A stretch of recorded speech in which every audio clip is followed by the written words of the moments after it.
Day two, reviewing my camera, I did a very poor job of videotaping. Again, lack of power, wet, concern, all excuses. I have zero photos or video of Stover Creek shelter. This video starts with a photo of a shelter, but it's actually Hawk Mountain shelter, excuse me, that I got to about 2 o'clock in the afternoon. Just better than starting the video with a picture of me, obviously. A picture of any shelter would be better than that. Got to Stover, as I said. Doug was there. Doug and I spent the night. Someone had been nice enough to leave a roll of monofilament, 50-pound monofilament line there, and I used that to fashion a couple of loops, which I hung my backpack and most of my clothing from. I've been told mice won't climb down monofilament. Don't know. I will say they didn't mess with any of my stuff, so I'm happy with that. All my food went in an Ursack, which I have inside of a, I think it's called lock sack for odor proof, and then the Ursack is supposed to be bear proof, and mine is an Ursack Almighty, which is supposed to be bear proof and mini bears, meaning raccoons and mice and what have you, can't chew through it either. Hung everything up, nothing got messed with to the best of my knowledge, so I'm very pleased. A lot of mice, heard them run around all night, thumped at them and shined the flashlight and got beady little eyes back a couple times during the night, but don't like it, but fortunately they didn't seem to do any damage.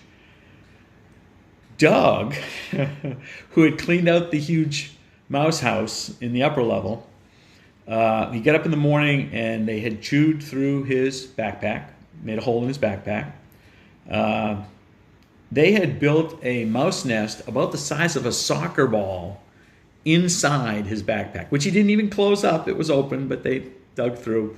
He had made a mistake. There was he had a honey bun inside the backpack, which they had burrowed through to and eaten some of.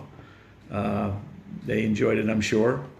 Also, Doug, unfortunately, was cold. I'm going to post a graphic here. I'm carrying a little thermometer, barometer, humidity gauge on my backpack, and it's capable of giving me a graphical output, so I'll show you that. I was warm all night, very comfortable. I wasn't wearing everything I had. Doug was cold, unfortunately, basically said he shivered all night. He has a very similar quilt to mine. He has the Enlightened Revelation, but it's older, and he had it refilled, not by Enlightened equipment, and apparently didn't work out very well because he was cold all night. So he was trying to figure out how he was going to change his upcoming hike. We chatted and got underway in the morning, and hoped I would see him again in the future. I kind of doubted it because he's way, way faster than me. I moved on, headed north. I got to Hawk Mountain Shelter about 2 o'clock. Met a very nice gentleman there who was a registered through hiker, who used to be the head of ALDI, the Appalachian Long Distance Hikers Association. Had a nice chat. It was only 2. He tried to talk me into staying. He said there was supposed to be 50-mile-an-hour winds that night and over an inch of rain, and I needed to be real careful about, tree branches, widowmakers coming down on top of me and whatnot. He really didn't want me to move on. He said he was going to. I said I needed to get to Gooch Mountain Shelter the following day, and I wasn't sure I could make it if I stayed at Hawk. And he said he was going to Gooch Mountain, so he's sure if he could make it, I could. A few years older than me, I would guess, a couple years older than me. But anyway, and I'm sure a lot more experienced hiker.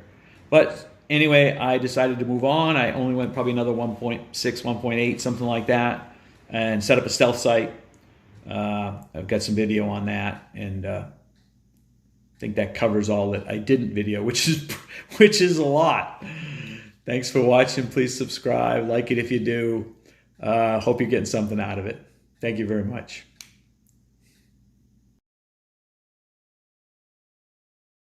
Hawk Mountain Shelter. Picnic table. There's water and a privy in that direction. It says restricted camping, and they've got a bunch of ropes and signs up. They don't want you camping just everywhere. Could probably get, 2, 3, 4 tents in here without violating their rules. They say, my wildest dreams, I thought maybe on day 1.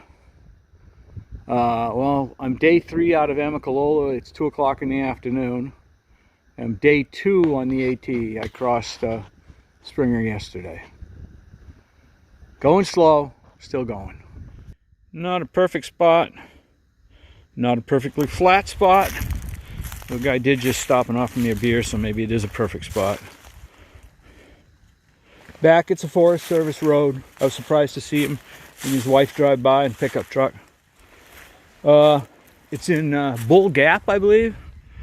Supposed to be a storm coming in tonight. I think I'm out of the path of flow for water coming down the road. Supposed to be quite a bit of it. It's not a perfectly flat spot. Nice view in this direction down into the valleys below. Still up pretty high. Hope for the best. I've kind of added some rocks to my stakes to help hold things in place. Hope you're having a wonderful day.